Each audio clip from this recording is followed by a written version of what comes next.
آج کا جو ہمارا ٹاپک ہے وہ ہے زبان کیا ہے، زبان کیوں کر بنی اور زبان کی پیدائش کے نظریات۔ لسانیات کے لیکچر نمبر 1 میں آپ سب کو خوش آمدید کہا جاتا ہے۔ کورس لسانیات، اس کا پہلا لیکچر زبان کیا ہے۔ زبان فکر و خیال کے اظہار کا ایک ذریعہ ہے اور یہی وہ چیز ہے جو ایک انسان کو حیوان سے ممیز کرتی ہے۔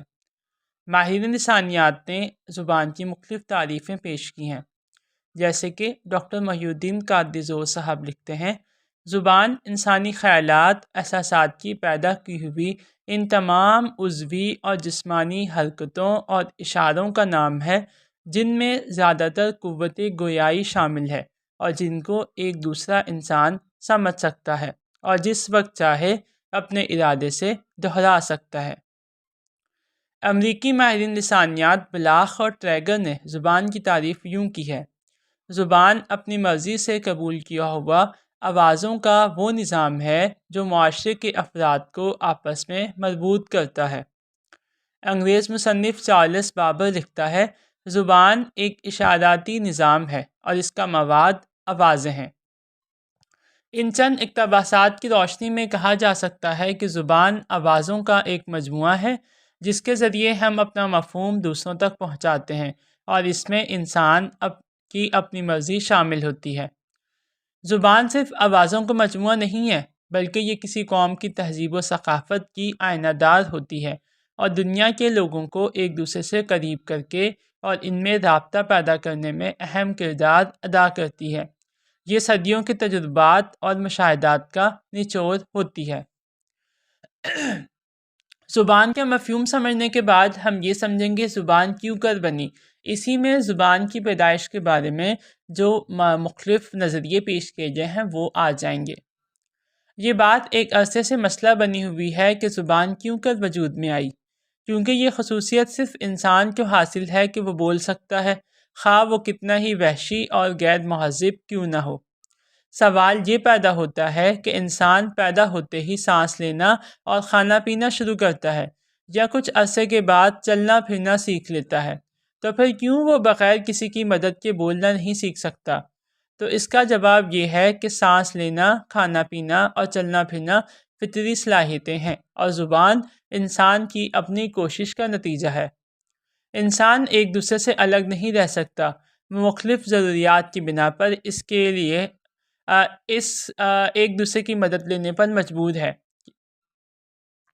زبان کے وجود میں آنے کے بارے میں مختلف نظریات ہیں، یہاں مختصراً ان کا ذکر آپ کے سامنے کیا جائے گا۔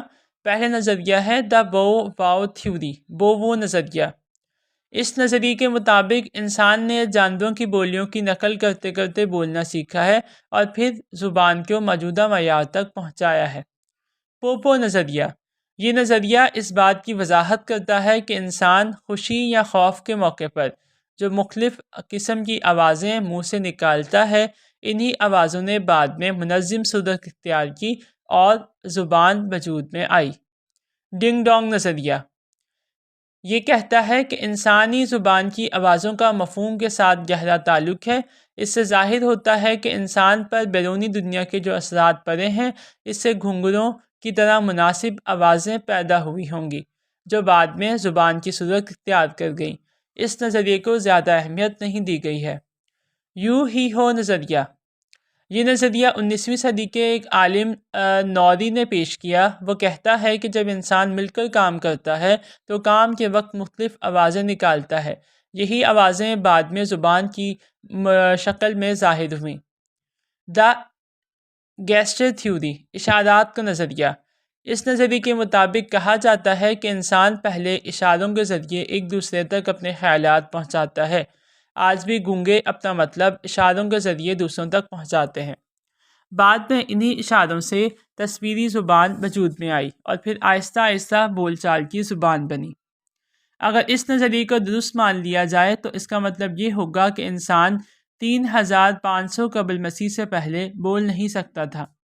یہ بات ہرگز قابل قبول نہیں، کیونکہ اگر ایسا ہوتا تو انسان زبان جیسے بنیادی وسیلے کے بغیر کیوں کر قدیم اعلیٰ تہذیبیں قائم کر سکتا جس کے اثار مہرکل، بلوچستان، بنو، مونجودرو اور ہپا میں ملتے ہیں، لہٰذا یہ نظریہ بھی رد۔